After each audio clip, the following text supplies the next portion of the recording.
اور قرآن تنہا پڑھ کر مطمئن نہیں ہوتے، بلکہ ہم دوسرے متلاشیان حق کو جمع کرتے ہیں، کیونکہ اقیم الصلاح کے ساتھ وآت الزکاۃ کا جو نظام ہم قائم کرنا چاہتے ہیں، تو اجتماعی مطالعے کے لیے بھی ہماری اسٹڈی سرکل قائم کی گئی ہیں۔ تو قرآن کے متعلق جو بھی ہے، کہ جہاں تک ہو سکے کہ قرآن کے متعلق کوئی بات بغیر غور و فکر کے زبان سے نہیں نکالنا چاہیے۔ ایک چھوٹی سی میں آپ کے سامنے اشارتاً بات کہہ رہا ہوں، اور مناسب طریقہ یہ ہے کہ آپ نے جو بھی مطالعہ کیا ہے، آپ جو بھی کہنا چاہتے ہیں اس کو نوٹ کر لیں، تاکہ مطالعہ پیش کرتے وقت اس پر بھی نظر رہے آپ کی۔ اور ظاہر ہے کہ جو ہمارا جو مطالعہ قرآن کا جو نتیجہ ہے وہ اتباع قرآن کی شکل میں ظاہر ہونا چاہیے، اور اس دعوت کو پھیلانے کی لگن، کوشش، جدوجہد بھی ہونی چاہیے جو قرآن اپنے خالق کے سپرد کرتا ہے، یعنی اس کی ذمہ داری ہوتی ہے۔ ساتھ ساتھ چونکہ یہ ہمارا بہت ہی مختصر سا وقت ہے، مختصر اس سے وقت میں ہی اپنی بات کو لپت انداز میں اس کا جو ایکسٹریکٹ ہے، اس کی جو روح ہے، اس کو پیش کرنے کی کوشش کریں، اور جو آپ کو وقت دیا گیا ہے اس سے آگے نہ بڑھیں۔ آپ کے ذہن میں کتنے ہی قابل قدر نکات ہوں، آپ ان کو پیش کرنے کا شوق بھی رکھتے ہوں، آپ کے ذہن میں بات بھی ہے کہ سامعین کو آپ یاد بھی دلانا چاہتے ہیں، تو اس سے ہوگا یہ کہ آپ کے جب آپ زیادہ باتیں زیادہ فصاحت بلاغت کے ساتھ کریں گے تو آپ کے فصاحت بلاغت کے تو مداح بن جائیں گے، مگر آپ سے زیادہ نہیں سیکھ سکیں گے، کیونکہ قرآن کا پیغام جو ہے ایک زندہ متحرک پیغام ہے، اور پیغام کا تعلق وقت کے حالات سے، مسائل سے منطبق کرتے جائیں تاکہ اس کی اہمیت بھی ہو۔ اور اس کے ساتھ ساتھ ایک بات میں آپ کے سامنے عرض کرتا چلوں کہ تمام شرکاء کو جو دی گئی آیتیں ہیں ان کا مطالعہ کریں، غور و تدبر کریں، اور اس کے ساتھ ساتھ بلا ناغہ شرکت کریں اور کچھ بولنے کی کوشش کریں، کیونکہ ہماری اسٹڈی سرکل آپ ہی کے لیے منعقد کی جا رہے ہیں، اور وفا کے لیے ایک تربیتی مرحلہ ہے، اور ہم سب ہی طالب علم ہیں، علم کی طلب کی غرض ہے، علم کی طلب کی جستجو ہے، اور اپنے اس مطالعے کے دوران ان آیتوں کا جو پیام ہو اس کو پیش کریں تاکہ جذبہ عمل بھی بیدار ہو۔ کچھ امیدیں، کچھ خواب ہمارے دل میں پیدا ہو رہا، ہم اٹھتے بیٹھتے خواب دیکھتے رہیں تاکہ ایک روز ہم کو اس کی تعبیر مل جائے، اور ہماری زندگی کا مقصد کا جو نصب العین ہے وہ متعین ہو جائے، جس میں ہم اپنے خالق کی رضا حاصل کریں۔ یہی ابدی کامیابی ہوگی، کیونکہ بقول شاعر زندگی بے بندگی شرمندگی، بندے اگر تم ہو تو اس خالق کائنات کی بندگی کریں، پھر اس کی بندگی کرنے میں ہمیں کچھ آر کیوں محسوس ہوتا ہے؟ اور جب کبھی ہم کسی دوسروں کی محفل میں جاتے ہیں یا اپنے آپ کو سو کال ماڈرن مسلم بنانے کی کوشش کرتے ہیں، اور ان کے نماز کا وقت ہوتا ہے، اس وقت آپ اپنے نماز کے وقت کو چھوڑ دیتے ہیں، تو آپ جب اسٹڈی سرکل میں شریک ہونے کے بعد میں اپنے خصوصاً میں ہمارے نوجوان دوستوں کو ایک تنبیہن کہیے یا ان کو ایک بات یاد دلا رہا ہوں کہ اللہ کی ذات پاک ہی سب سے بڑی ہے، اور اس کی جب اللہ اکبر کہتے ہیں تو ظاہر ہے کہ ساری کائناتوں میں اسی کا حکم چلنے والا ہے۔ تو اسی کے پس منظر میں آج کی جو آیتیں ہیں میں اس کا صرف ترجمہ ہی پیش کرنا پر اکتفا کرتا ہوں کیونکہ وقت ہوتا جا رہا ہے۔ دراصل یہ جو آیتیں آج کی ہیں جو ہم کو جس بات کی طرف دعوت دی رہی کہ میں نے مختصر انداز میں آپ کو بتا رہا ہوں، اے ایمان والو، رکوع کرو اور سجدہ کرو، اپنے رب کی عبادت کرو اور نیکی کرو تاکہ تم فلاح پاؤ، اور اللہ کے بارے میں جہاد کا حق ادا کرو، اس نے تم کو چنا ہے، تم پر دین میں کوئی تنگی نہیں رکھی، تمہارے باپ ابراہیم علیہ السلام کا طریقہ، یعنی وہی طریقہ ہمارے لیے منتخب کیا ہے، اسی لیے اس نے تمہارا نام مسلم رکھا ہے پہلے بھی اور اس دور میں بھی، تاکہ تم رسول تم پر گواہ ہو اور تم لوگوں پر گواہ بنو۔ نماز کو قائم کرو، پھر زکوٰۃ کو ادا کرو، اللہ کو تھام لو، وہی تمہارا کارساز ہے۔ بہت ہی اچھا کارساز ہے، بہت ہی اچھا مددگار ہے۔ ان آیتوں کا جو بالباب تھا، ان دو آیتوں میں وہ طریقہ جمع کر دیا گیا ہے، یا جو مطالبات پیش کیے گئے ہیں کہ جس کو اللہ تعالیٰ نے اس امت کے لیے مقرر کیے ہیں، یعنی اس کو جو فرائض منصبی ہیں اس کو بتایا گیا کہ جب یہ امت سیدھی راہ پر گامزن ہوگی تو اس کی جڑیں مضبوط ہوں گی۔ اور ان آیات میں سب سے پہلے ایمانداروں کو جو حکم دیا گیا ہے کہ وہ رکوع سجود کا ہے۔ یہ نماز کے دو بڑے واضح رکن ہیں۔ نماز کے بجائے بطور اشارتاً انہی کا ذکر فرمایا گیا ہے، تاکہ بتایا جائے کہ نماز کے دو کھلے ظاہر ارکان ہیں۔ یہ انداز بیان جو حکم صلاۃ کے لیے اختیار کیا گیا ہے کہ یہ ہمارے شعور ادراک پر زیادہ اثر انداز ہو کہ یا ایھا الذین آمنوا ارکعوا واسجدوا واعبدوا ربکم وافعلوا خیر لعلکم تفلحون۔ دیکھیے اس کے اندر جو حکم ہے، کس طریقے سے اللہ تعالیٰ فرماتے کہ رکوع کرو، سجدہ کرو، عبادت کرو، اطاعت۔ رکوع بھی کیا جا رہا ہے، سجدہ بھی کیا جا رہا ہے۔ دیکھیے انسان جب اللہ سبحانہ و تعالیٰ کو اپنا خالق مان لیتا ہے تو تعظیم کے جو انداز ہیں رکوع کرتا ہے، سبحان ربی العظیم، سبحان ربی العظیم کہتا ہے، پھر اس کے بعد واسجدوا، پھر اور تذلل کے ساتھ اپنے آپ کو سرنڈر کرتا ہے۔ اسی کو کہتے ہیں مسلم، کہ میں نے اپنے آپ کو اللہ کے سپرد کر دیا، اپنا وجود اس کو دے دیا، اور اللہ سبحانہ و تعالیٰ اس کو اٹھاتے ہیں۔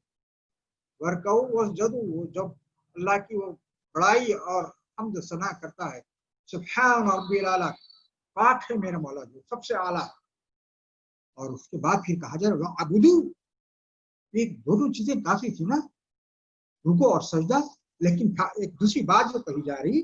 وعبدوا کا جو ہمارا پاس جو کانسیپٹ ہے، یعنی خاص طور پہ کہا ہے کہ عبادت، لیکن اطاعت کے مفہوم میں بھی کہ یہ عبادت جو ہے وعبدوا، اپنے رب کی عبادت کرو، کسی اور کی نہیں۔ نماز پڑھ لی آپ نے، کتنے منٹ آپ کے خرچ ہوئے؟ چند منٹ۔ اگر پانچوں نمازیں جو فرض نمازیں ہیں مسجد میں آپ کو پڑھنے کا موقع مل رہا ہے، اب یہ تو ایک وقتی حالات ہیں، فی الوقت ہم مسجد میں جانے سے قاصر ہیں، ایک احتیاطی تدابیر کا مسئلہ ہے، اسباب کی دنیا ہے، لیکن اس کے ساتھ ساتھ عام طور پر جو ہماری زندگی گزری ہے اس کے اندر ہم کتنے منٹ ان 5 فرض نمازوں میں گزارتے ہیں، اور جب مسجد میں داخل ہوتے ہیں اللہ کے بندے، اور مسجد کے باہر آنے کے بعد باطل ہمارے دلوں میں ہمارے سروں پر بیٹھا ہوتا ہے، کیونکہ ہم اسی کی احکامات پر چلتے ہیں نا۔ دیکھ لیجیے آپ زندگی کے معاملات کو، پرکھ لیجیے آپ کہ ہم کن کے احکام کی تابع داری کر رہے ہیں، خواہ وہ ہمارے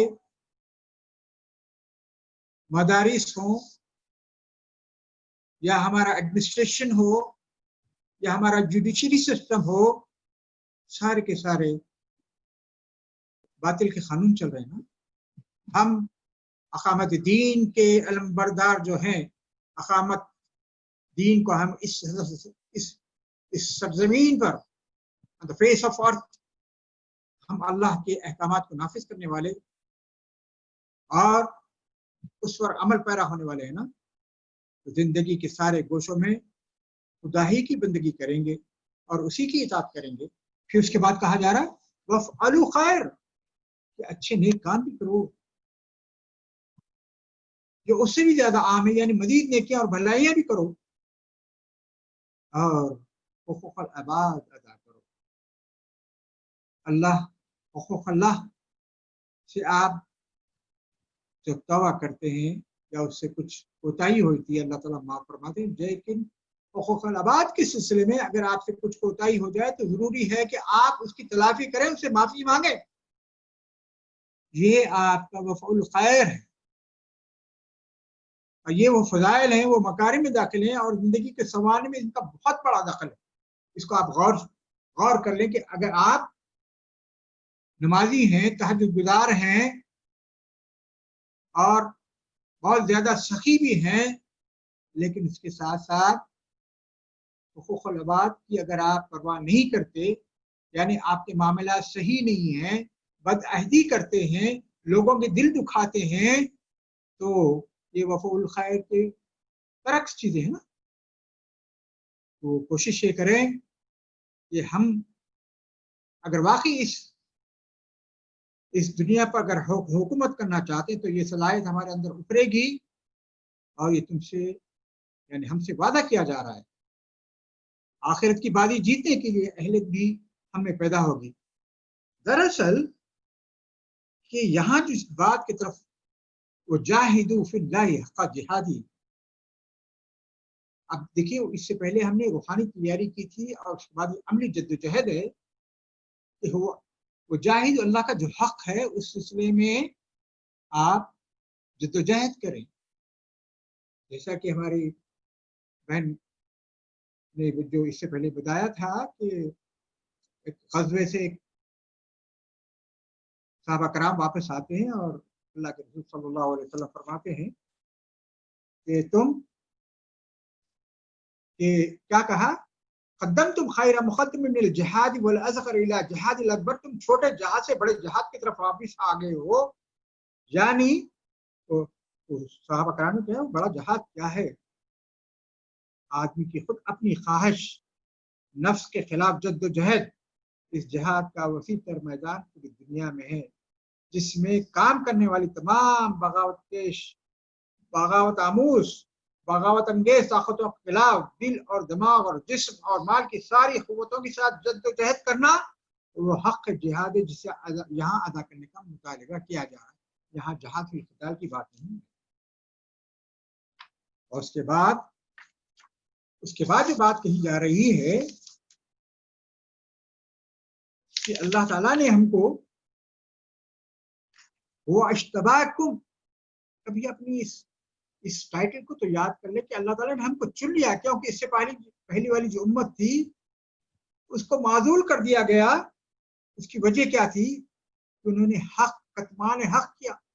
حق کو چھپایا، اور اللہ کی بھیجی ہوئی کتاب میں تحریف کی، اپنے مفاد کے خاطر مختلف لوگوں کو مختلف طریقے سے اپنی اللہ کی ثمنا قلیلا ہو، بہت ہی رخیص آیت، بہت ہی سستے داموں میں وہ اللہ کی آیتوں کو بیچ رہے تھے. لیکن اللہ تعالیٰ نے ہم کو عزت عطا فرمائی، کنتم خیر امت، کہ اللہ تعالیٰ نے ہم کو خیر امت بنا کر دیا. ہوا اشتباکم، اور اس کے بعد پھر کہا وما جعل علیکم فی الدین من حرج، اور اس کے ساتھ ساتھ تم پر دین میں کوئی تنگی بھی نہیں رکھی نا. اور اس کے ساتھ ساتھ پھر کہا جائے ملت ابیکم ابراہیم، اور تم حضرت ابراہیم کی ملت میں سے، ہوا سماکم المسلمین، اور اللہ نے بھی تمہارا نام مسلم رکھا ہے، اور اس کتاب میں بھی تمہارا نام مسلم ہے. ان الدین عند اللہ اسلام، اور جو اسلام پر بیر ہوا مسلم ہوا. مسلم وہ ہے جو اپنے آپ کو سپریٹ کیا، جو اپنے آپ کو سرنڈر کیا، اپنی خواہشات کو اللہ کے حکم کے مطابق، اللہ کے رسول کے حکم کے مطابق چلا. اس کے بعد پھر کہا جا رہا ہے ومن قبل وفی هذا ليكون الرسول علیکم شہیدا. آپ سورۃ البقرہ کی آیت نمبر 143 اگر دیکھیں، وَكَذَلِكَ جَعَلْنَاكُمْ أُمَّةً وَسَطًا لِتَكُونُوا شُهَدَاءَ عَلَى النَّاسِ وَيَكُونَ الرَّسُولُ عَلَيْكُمْ شَهِيدًا. اس طرح ہم نے تم کو ایک ایسی امت بنایا ہے جو امت وسط ہے، تاکہ تم لتکونوا شہداء، تاکہ تم گواہی دو علی الناس، لوگوں پر، کیونکہ یکون الرسول، اور رسول تم پر اللہ کے دین کی گواہی دیں. اس بات کی گواہی دیں کہ ہم امت وسط ہیں،